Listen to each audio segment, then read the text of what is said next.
The room was quiet, almost too quiet. I sat in the corner, looking at the empty walls that surrounded me. The silence felt heavy, pressing in on me from all sides.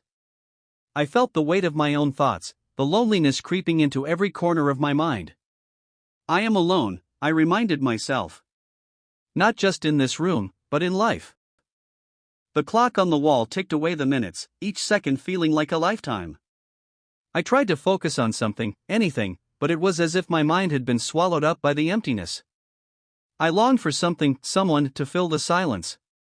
But there was no one. I had always been independent, self-sufficient even, but lately, that feeling of strength had begun to crack. The world seemed so vast, so filled with noise, and yet here I was, isolated, unable to reach out. I missed the days when I had friends to talk to, when laughter filled the air. Now, all I had was the echo of my own voice. I stood up and walked to the window. Outside, the world was busy. People hurried by, lost in their own lives, unaware of my existence. I watched them for a while, envious of their connection to the world. They had places to go, people to see, things to do. And then there was me. Standing still, caught in a web of my own making. I took a deep breath and leaned against the window. The cold glass pressed against my forehead, offering no comfort. I closed my eyes, trying to block out the feeling of emptiness, but it was always there, lurking just beneath the surface. I had friends once, or so I thought. We laughed, shared secrets, and built memories together. But life had a way of pulling people in different directions. The calls stopped coming.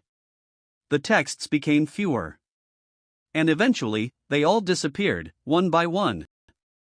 I tried to reach out, but the words never seemed to come out right. It was as if something had changed, as if the bridge between us had crumbled without me noticing. I had become a shadow of myself, fading into the background of my own life. I spent days questioning what I had done wrong.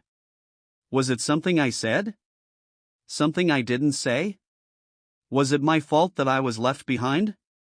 But the answers were elusive, and the questions only made the loneliness feel worse. I didn't want to be alone, but it seemed inevitable. No matter how many times I tried to fill the silence with music, books, or even mindless television, it was always there, a constant companion. The doorbell rang, startling me. For a moment, I thought maybe someone was coming to visit. But when I opened the door, there was no one there. Just an empty hallway.